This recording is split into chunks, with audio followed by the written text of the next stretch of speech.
I stood frozen, my heart pounding as my wedding gown was swallowed by flames. The ivory satin, the result of 6 painstaking months of design and alterations, now curled and blackened, turning to ash before my eyes. Across from me, in the bridal suite of Cleveland's Grand Pavilion, stood Margaret Bennett, my soon-to-be mother-in-law, her manicured fingers still gripping a lighter. Her expression twisted with smug satisfaction. "Well, that settles it. You won't be marrying my son," she declared, her voice high with unrestrained hysteria. "Ryan needs someone from our world, not some nobody from across the tracks." With an air of triumph, she slung her designer handbag over her shoulder, clearly pleased with the chaos she had just unleashed. "My name is Emily Carter, and at 25, I never imagined I'd be standing in my bridal suite, watching my wedding dress burn to embers just half an hour before I was supposed to walk down the aisle." My 3 bridesmaids stood in stunned silence, their lavender dresses a stark contrast to the charred mess at my feet. Taking a slow breath, I reached for my phone, my voice steady. "Mrs. Bennett, you have no idea what you just did." She let out a sharp, brittle laugh. "Oh, I know exactly what I did. I just saved my son from the biggest mistake of his life." "You actually think a community college degree and a job at some small-time ad agency makes you worthy of a Bennett? My Ryan belongs with Lauren Whitaker. Her family owns half of downtown Cleveland." I tapped my phone screen, then turned it toward her, watching as her expression faltered. What is that?" she stammered, her confidence wavering. "The wedding live stream," I answered evenly. "For Ryan's grandparents in Florida. For my sister overseas. It's been broadcasting for the last 20 minutes, capturing everything. The guests arriving. The musicians setting up. You burning my dress while making it clear exactly what you think of me." Margaret's face drained of color. In a flash, she lunged for my phone, her perfect hair unraveling as she shrieked, "Turn it off. You set me up." Olivia, one of my bridesmaids, quickly stepped between us. "Mrs. Bennett, you do realize you just committed arson on a live feed in front of an audience?" My phone buzzed with a flood of incoming messages. Brooke, another bridesmaid, glanced at the screen and gasped. "It's Ryan. He's on his way up here." Margaret's eyes widened in panic. She darted a frantic look around the room, as if hunting for an escape. "This isn't what it looks like. I was just testing the fabric. Wedding dresses should be fire-resistant." From my phone, we could hear the muffled sounds of our guests reacting. Someone had taken control of the live stream, shifting the camera angle to capture the wedding party's horrified expressions. Ryan's father sat in the front row, his face stony. Ryan's best man was already racing toward the building. And Ryan himself? He was no longer waiting at the altar, he was sprinting up the aisle, his expression a mix of shock and fury. Emily, Savannah, my 3rd bridesmaid, whispered, eyes darting to the ruined dress. "What do we do? Should we tell everyone to go home?"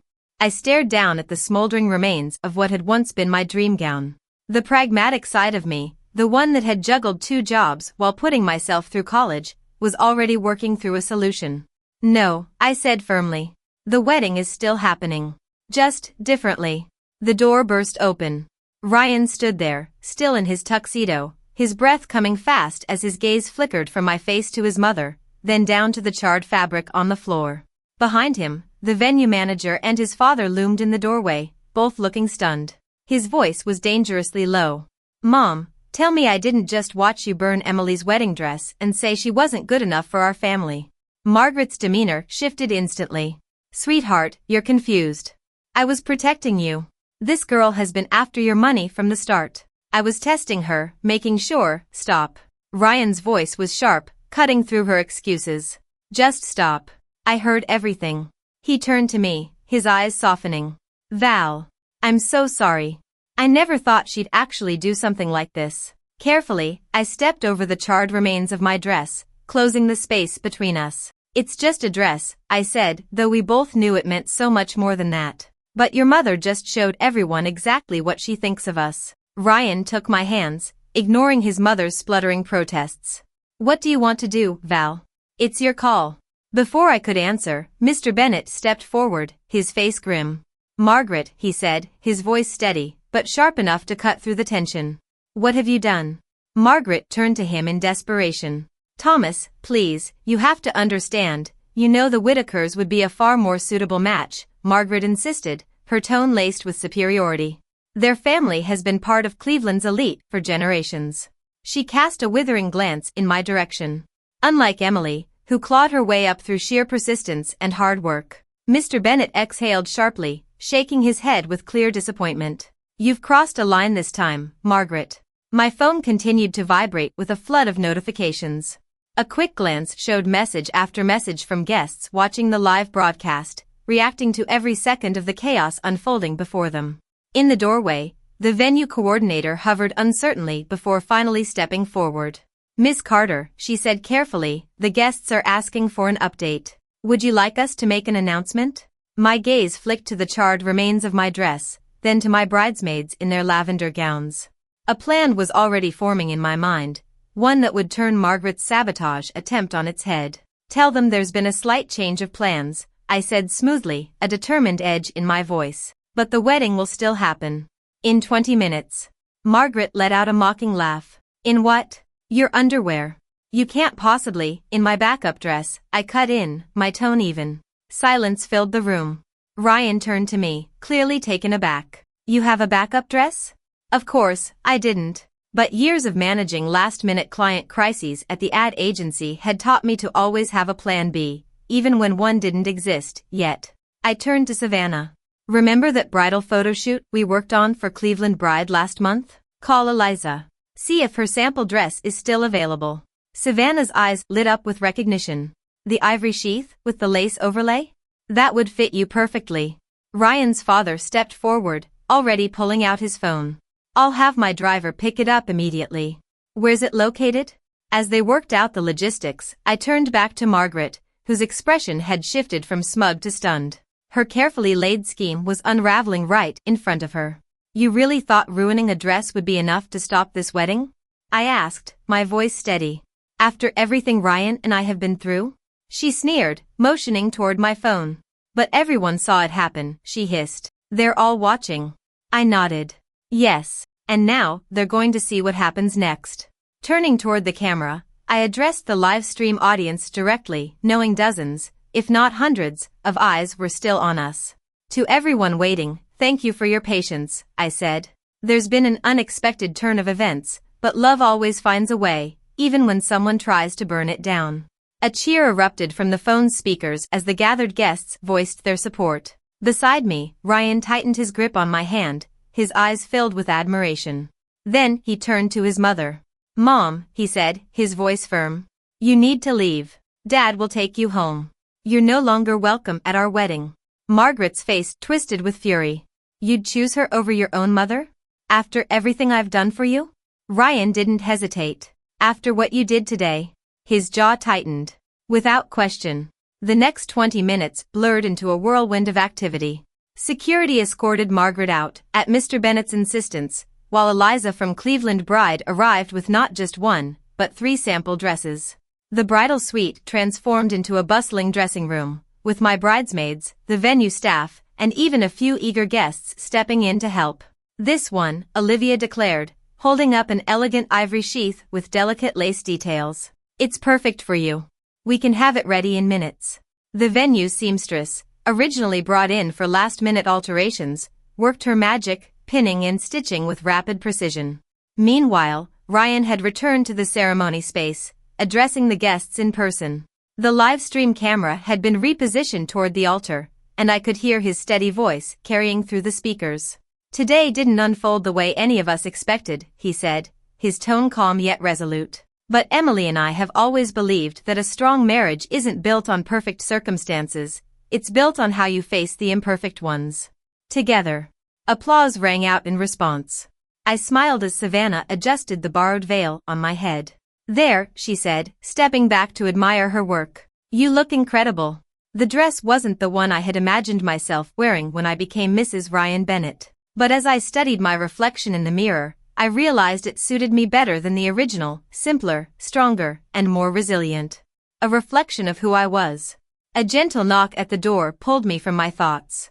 Mr. Bennett stepped inside, his eyes widening when he saw me. Emily, he murmured. You look stunning. He hesitated for a moment before continuing, his voice carrying a note of regret. I want to apologize for Margaret. Her actions were inexcusable. I met his gaze steadily. You don't need to apologize for her, Mr. Bennett, I said. You didn't set my dress on fire. Relief flickered across his face. He nodded. Ryan sent me to let you know everyone's ready whenever you are. Then his expression softened into something almost amused.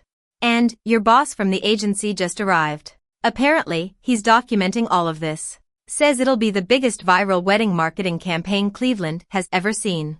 I laughed. That sounds exactly like Jake. The advertising world had taught me that the most compelling stories often come from unexpected chaos. At the door, the venue coordinator appeared, waiting for my cue.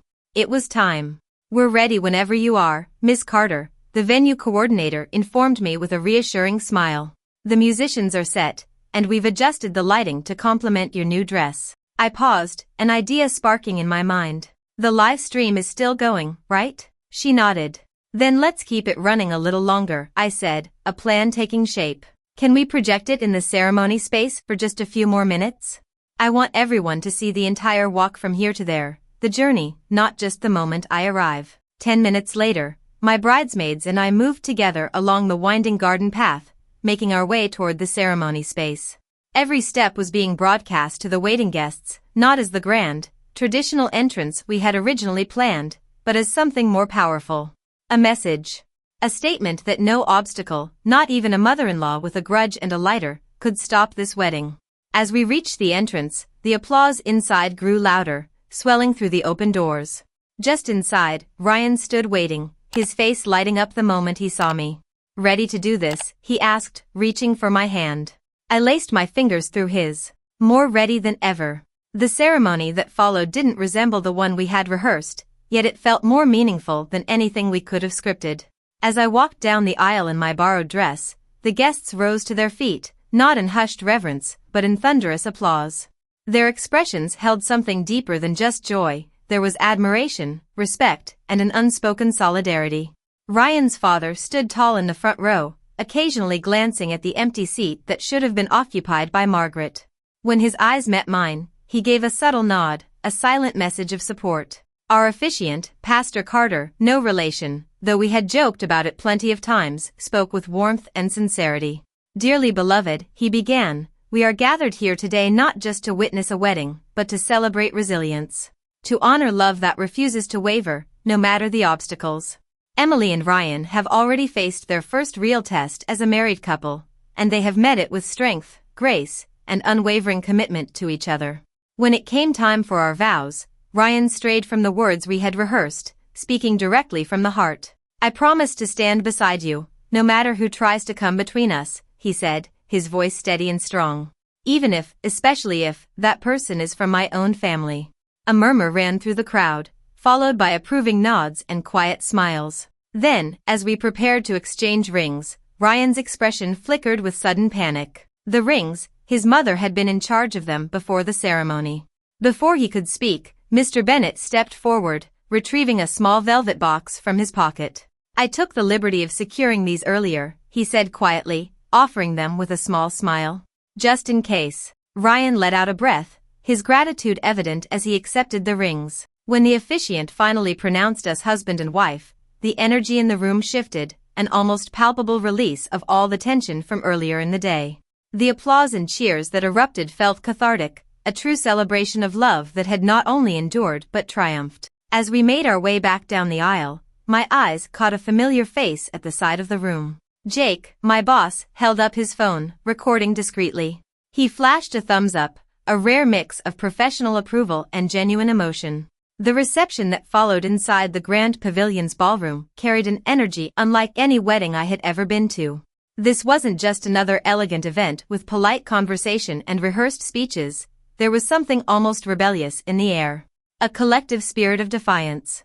At some point during the evening, someone had created a custom Snapchat filter featuring a phoenix rising from flames, our names scripted beneath it. Your wedding is trending locally, Olivia whispered as we entered the reception. People are using hashtag rising from the ashes and hashtag love can't be burned. Ryan's college roommate, Brandon, who worked in public relations, approached us with his phone. The Cleveland Plain dealer wants a statement, he said. Their lifestyle editor caught the live stream, her niece was one of the guests. They're calling this Cleveland's most resilient wedding. Ryan pulled me closer, his arm settling protectively around my waist. "Tell them we're just grateful for the support," he said smoothly. "And that real commitment means facing challenges together, not running from them." As the evening went on, I noticed Mr. Bennett deep in conversation with various family members. His tone was firm, his gestures decisive, damage control was well underway. During dinner, Ryan's Aunt Diane leaned in close to whisper, "Thomas is furious. Margaret's been sent home, but she's threatening to cut Ryan out of the family business if he doesn't come to his senses." She paused, then added with a smirk, "Thomas told her that after today, she's the one who should be worried about her place in the company." Under the table, Ryan gave my hand a reassuring squeeze. "Dad's always been the foundation of this family," he murmured. "Mom just never realized it because he let her believe she was in charge." As our first dance began, I couldn't help but notice the empty tables near the front, the ones reserved for Margaret's social circle. They had slipped out quietly after the ceremony, vanishing without a word. In their place, my colleagues from the ad agency had moved forward, filling the gaps with warmth and encouragement. Jake approached after our dance, carrying 2 glasses of champagne. Handing one to me, he grinned. "Mr. Bennett is handling PR like a pro," he commented. "He's making a point to thank every guest for staying, and letting Margaret's old friends know they won't be missed." Ryan followed his gaze to his father, watching as the man navigated the room with quiet authority. A newfound respect flickered in his expression. It had been a long, chaotic, completely unpredictable day. But as I looked around the room at the people who had stayed, the ones who had chosen to stand with us, I knew without a doubt that we had already won. "I don't think I've ever seen him stand up to her like that before," Ryan murmured, almost in disbelief. 27 years of marriage, and today was the moment he finally hit his breaking point. As we spoke, the wedding photographer, originally hired by Margaret, approached cautiously. "Mrs. Bennett," she hesitated before quickly clarifying with a warm smile, "the younger Mrs. Bennett. I've captured some incredible moments today, but I wanted to check with you about the, dress situation." A few guests snapped pictures. "Would you like me to ask them to keep those private?"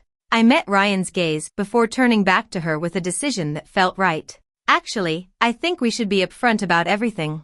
This is part of our story now." Almost on cue, my phone vibrated with a new notification. When I glanced down, I saw a short clip. Margaret, lighter in hand, setting my gown on fire, had already racked up over 20,000 views on a Cleveland news page. The comments section was filled with overwhelming support, mixed with stories from other brides who had faced their own difficult in-laws. "You might not have planned it," Jake said, scrolling through the flood of reactions, "but you've just sparked something big. People are really connecting with the idea of standing strong against toxic family dynamics."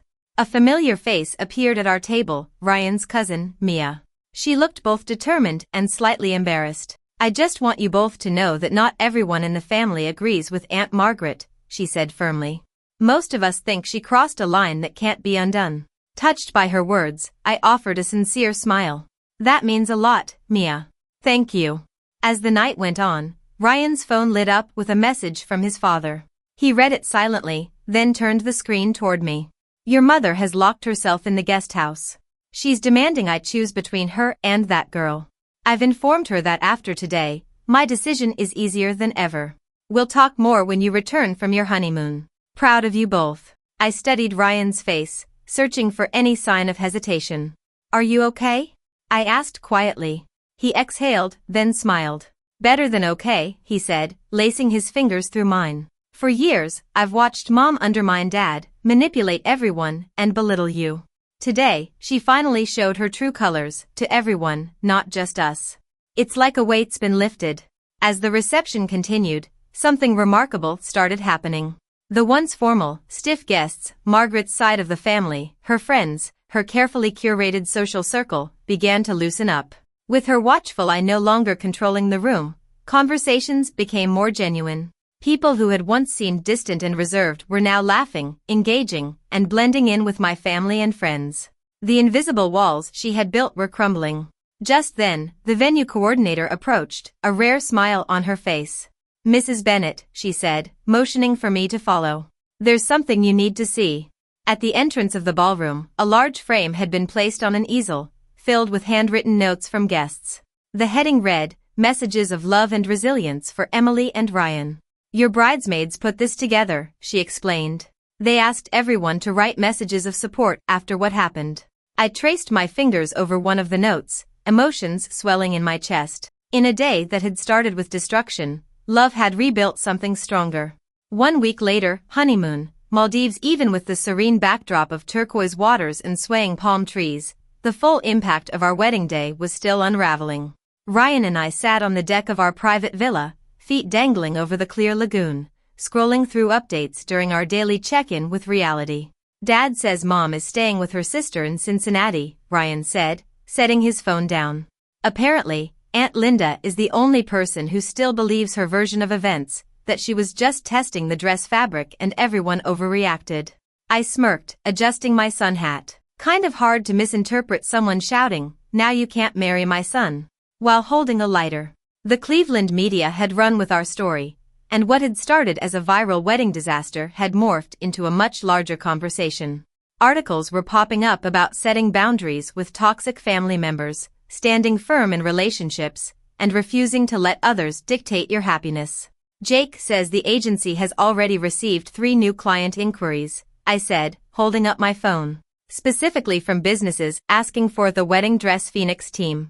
I laughed, shaking my head. He wants to know if we'd considered joining a panel discussion on crisis management when we get back. Ryan took my hand, his thumb grazing over my new wedding band. Only if you want to, he said.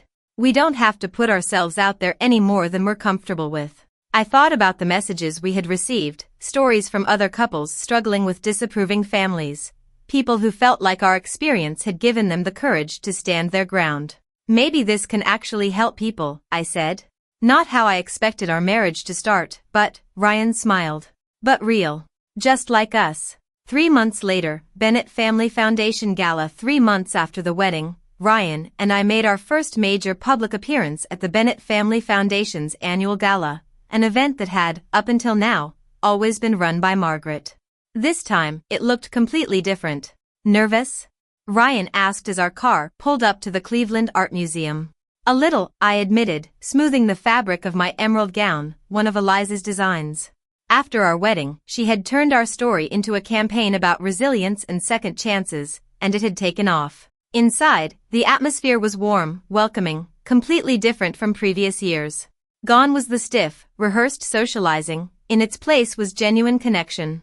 At the entrance, Mr. Bennett greeted us with a smile, looking noticeably lighter, like a man who had finally stepped out of a shadow. There they are, he said, pulling us into a quick embrace. The couple who inspired our foundation's newest initiative. He led us to a display featuring the foundation's latest program, Rising Phoenix Grants, supporting women rebuilding after life transitions. The logo had been subtly redesigned, incorporating a faint phoenix motif in the background. We've already approved funding for 15 women, Mr. Bennett said proudly. Each one working to rebuild her life after difficult circumstances. As we mingled, I noticed something significant. Margaret's absence had reshaped the guest list. The usual social climbers and status-conscious elites were nowhere to be seen.